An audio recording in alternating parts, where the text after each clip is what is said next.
नमस्कार दोस्तों, स्वागत है आपका हमारे चैनल टेल्स बाय यशु पर। यहाँ पर आपको मिलेंगी रोचक और सस्पेंसफुल कहानियाँ। अगर आपको यहाँ पर हमारी कहानियाँ पसंद आती हैं तो कृपया करके आप हमारी वीडियोस को लाइक करें, इसको अपने दोस्तों को साथ शेयर करें और साथ के साथ अपना कमेंट करना ना भूलें। अगर आप इस चैनल पर नए हैं तो कृपया करके इसे सब्सक्राइब भी करें।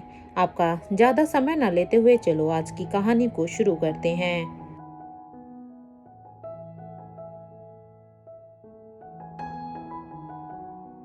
पिछले एपिसोड में हमने सुना था कि अब तक स्वाति मल्होत्रा रोहित और अनिका के साथ वहां पर एक टेरेस के ऊपर अपने चॉपर को लैंड करा देती है और अब वो दोनों से ही कहती है वैसे तो हमने सारा प्लान कर ही लिया है, बस एक बार राजलक्ष्मी भी अपनी टीम के साथ यहाँ पर आ जाए, उसके बाद हमारा काम शुरू हो जाएगा।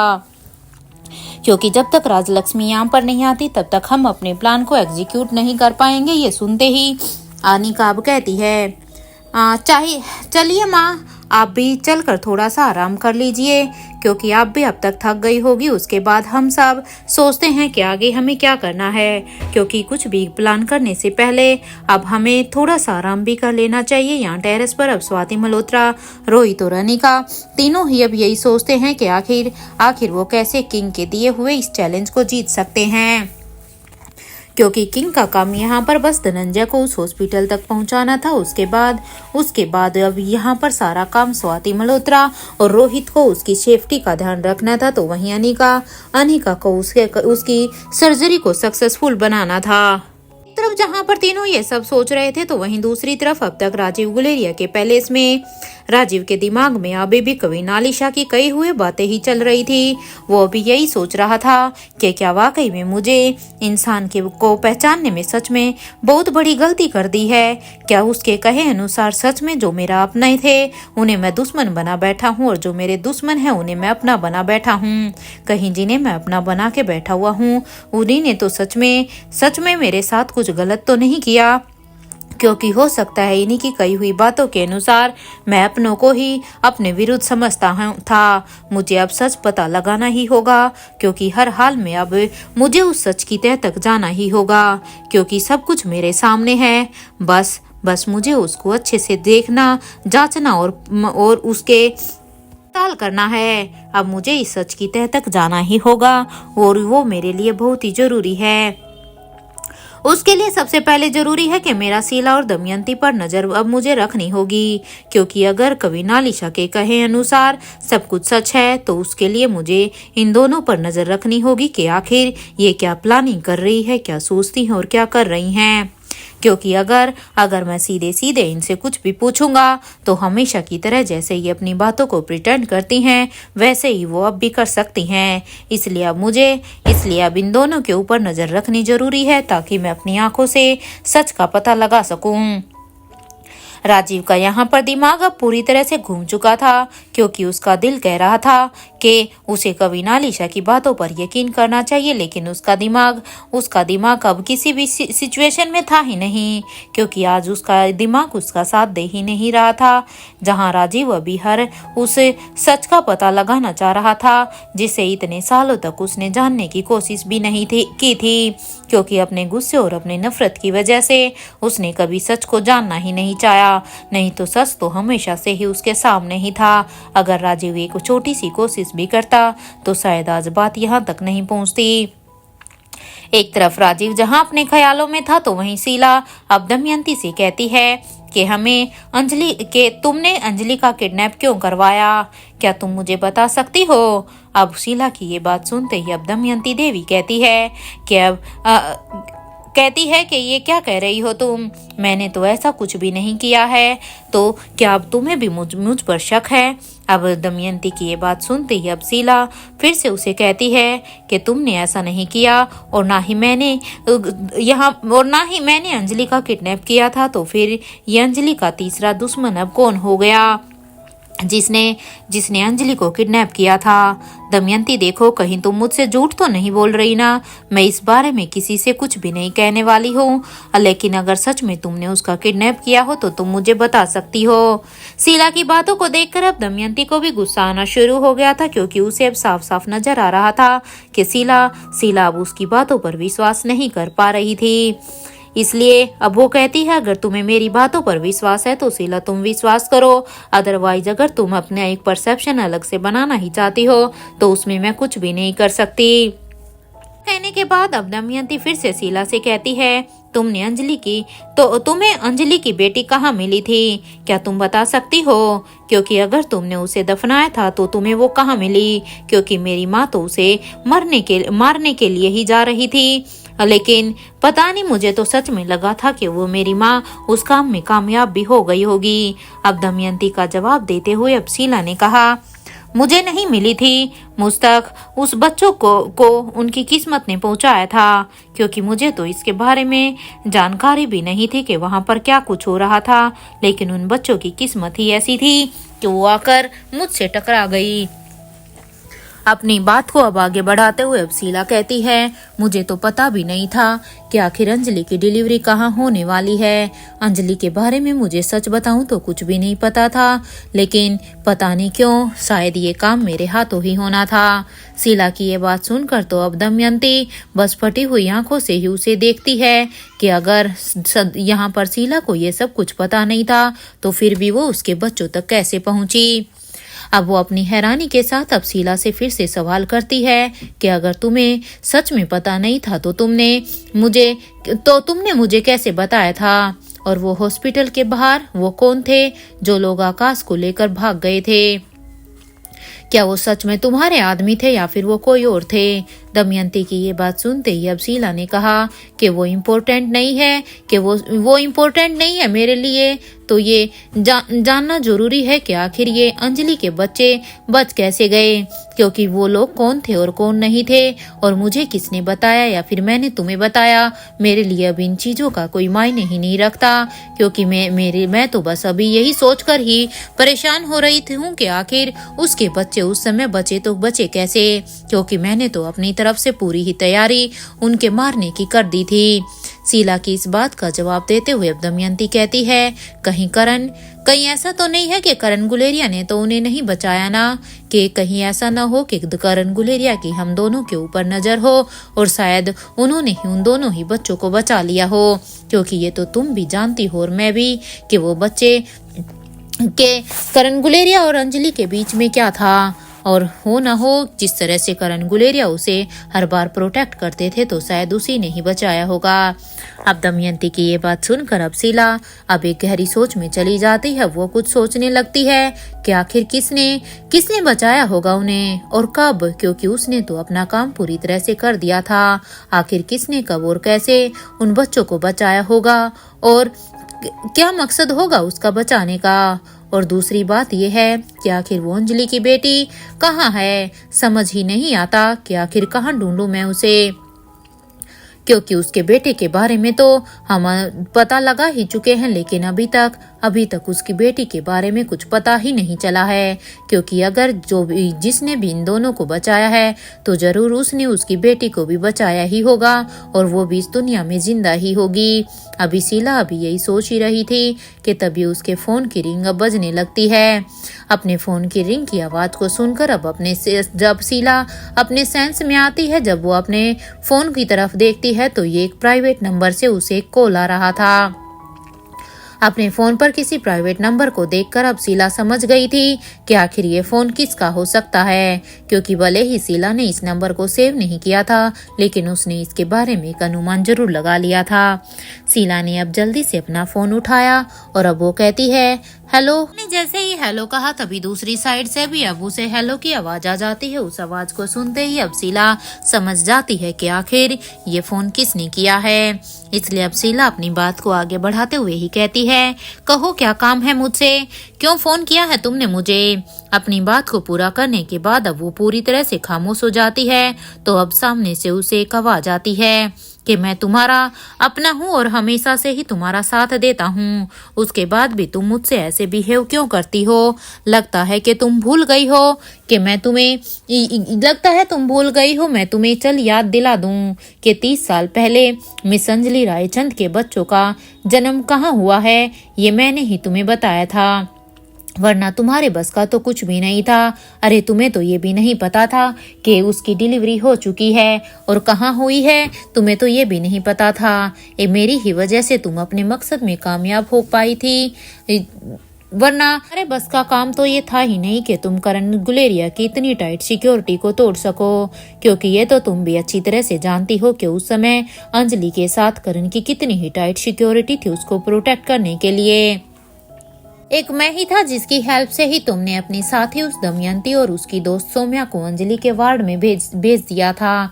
मेरे कहने से ही तुमने अपने अपने अपने इन सभी दोस्तों को उसके बारे में आगाह कर दिया था। और एक बात, करण गुलेरिया के तीनों ही बच्चे सरजी को चाहिए हर हाल में। अगर हमसे हो पाए तो ठीक है, वरना मुझे अगर तुमसे हो पाए तो ठीक है, तुम करना, नहीं तो तुम मुझे बता देना, उसके लिए तो फिर मैं ही पर्याप्त हूँ। लेकिन हाँ, समय रहते मुझे ये जरूर बताना। वो क्या है ना कि जो काम कड़वी जुबान नहीं कर सकती है उसे मीठी जुबान वाले ही कर जाते हैं। इसलिए अब मुझे लग रहा है शायद अब तुम हमारे किसी काम की रही भी नहीं हो, लेकिन फिर भी मैं तुम्हें एक चांस देना चाहता हूँ कि अगर तुम इस काम को कर सकती हो तो करो, अदरवाइज इसे फिर मैं अपने तरीके से करता हूँ।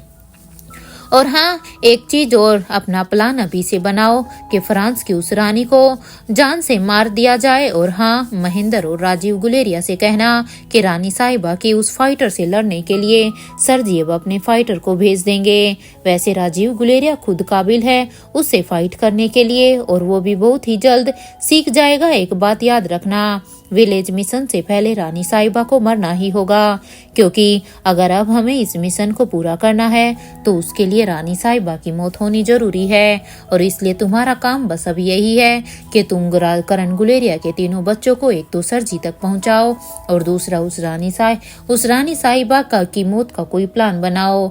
ये सारी ही बातें सुनने के बाद अब शीला उस शख्स से कहती है, मैं तो बेवजह बदनाम हूँ, मुझसे भी ज्यादा बुरे तो तुम हो, क्योंकि मैं तो बस अपनी जुबान की वजह से कुछ और भी ज्यादा बदनाम हो चुकी हूँ। लेकिन अगर तुम्हारे कारनामे देखे जाएं तो तुम तो मुझसे भी ज्यादा बुरे हो, क्योंकि तुम्हारे जितनी बुरी तो मैं हो भी नहीं सकती।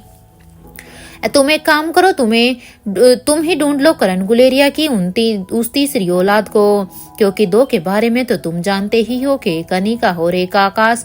इसलिए उस तीसरी औलाद के बारे में भी तुम ही पता करो और तुम ही उसे सरजी तक भिजवा दो, क्योंकि तुम अपने काम में कुछ ज्यादा ही माहिर हो। और वैसे भी मैं अभी इस कंडीशन में हूँ भी नहीं कि मैं उन्हें ढूंढ सकूं, क्योंकि अब तक तो शायद तुम्हें भी पता चल चुका होगा कि मेरी कंडीशन क्या है। तो ऐसी कंडीशन में तो मैं तुम्हारा ये काम कर भी नहीं सकती। और हाँ, तुमने पता लगाया कि आखिर उसे अनिकरण फार्मा कंपनी को सरजी को कैसे देना है, क्योंकि ये प्लान तो अब तुम ही करने वाले थे ना। हाँ, ऐसा करो, तुम एक काम करो, उस कमल डोगरा को फोन करो और उससे पूछो कि अगर उसका इतने सालों का आराम अगर हो गया हो तो उसे कहो कि अपना दिमाग लगाए और उस कंपनी को अपने नाम कराए। इतना कहने के बाद अब वो शख्स फिर से आगे कहता है कि काम करो, मैंने सुना है कि रोहित मारवा की याददाश्त भी चली गई है, क्या ये बात कंफर्म है? उस आदमी की ये बात सुनकर अब शीला कहती है, मुझे इसके बारे में कंफर्म का तो पता नहीं, लेकिन हाँ, मेरे भी सुनने में आया है कि वो अभी जिंदा है, लेकिन हाँ, उसकी याददाश्त चली गई है। अब वो सच में गई है या नहीं इसके बारे में तो मैं भी कुछ नहीं कह सकती, क्योंकि उसके बाद तो मेरी ही हालत इतनी खराब है कि मैं ये कंफर्म कर ही नहीं पाई। शीला की ये बात सुनकर अब वो आदमी कहता है, हाँ, ये तो मैं भी अच्छी तरह से जानता हूँ कि तुम सच में किसी काम की नहीं हो, क्योंकि जो काम तुम्हें कह दिया करने के लिए कहा जाए या तुम उसे कभी उसके तरीके से करती ही नहीं हो, क्योंकि उसमें तुम अपना दिमाग कुछ ज्यादा ही चलाती हो। अगर दिमाग नहीं तो फिर तुम्हारी जुबान इतनी ज्यादा चल जाती है कि वो काम होता ही नहीं है।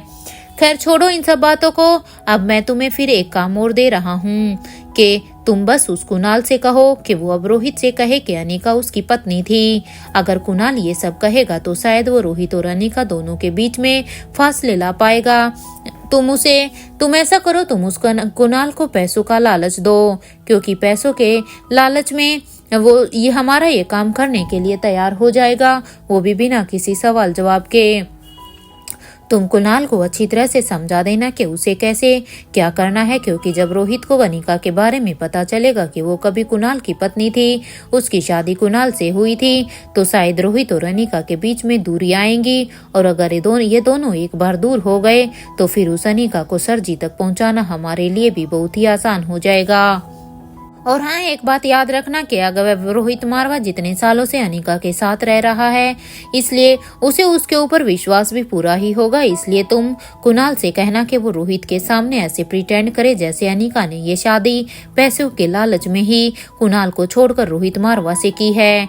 एक बार बस वो रोहित मारवा अनिका के खिलाफ हो जाए तो फिर हम आसानी से उस कंपनी को डोगरा परिवार को दे सकते हैं, क्योंकि फिर तो उस अनिका के पास भी कोई रास्ता नहीं होगा। तुम एक काम करो, तुम खुद भी कुणाल के साथ ही जाना, क्योंकि अगर तुम कुणाल के साथ जाओगी तो शायद ये काम थोड़ा सा और बिजी हो जाएगा, क्योंकि उस कुणाल के ऊपर तो मुझे भी भरोसा नहीं है। क्योंकि अगर उसने अपना काम 12-13 साल पहले किया होता तो अब तक हमें इतने सालों का इंतजार नहीं करना पड़ता। वो लड़का पता नहीं अपने कौन से एटीट्यूड में रहता है। तुम्हारे वहां होने से वो रोहित तुम पर विश्वास भी करेगा, क्योंकि अगर तुम वहां पर होगी तो तुम्हारी बात पर विश्वास करके वो फिर कुणाल की बातों को ही सच मानेगा और फिर हमारा काम थोड़ा सा और बिजी हो जाएगा।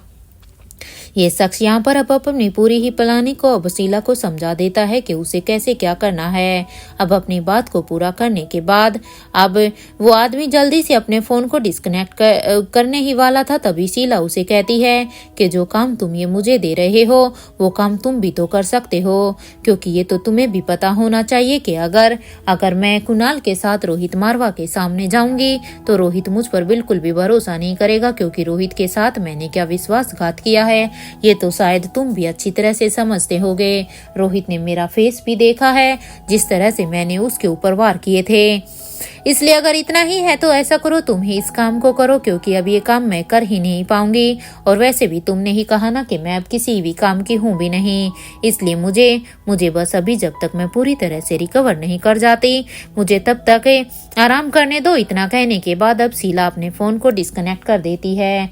इधर शीला की बगल में लेटी हुई दमयंती अब सब कुछ सुन ही रही थी, इसलिए वो अब शीला से कहती है कि ये है कौन जो छुपकर हमारी मदद करता है, क्या तुम इसके बारे में जानती हो? दमयंती की ये बात सुनकर अब शीला कहती है कि अभी तुम थोड़ा सा सब्र करो, समय रहते तुम्हें सब कुछ पता चल जाएगा, लेकिन अभी नहीं सब कुछ क्या तुम आज ही जान लोगी क्या? क्योंकि सब्र का फल बहुत ही मीठा होता है। और वैसे भी अभी तुम बस ये सोचो कि जो शक का बीज है राजीव गुलेरिया के दिमाग में रानी आलिशा ने डाला है ना, उस शक के भी बीज को तुम अब राजीव गुलेरिया के दिमाग से कैसे निकालोगी?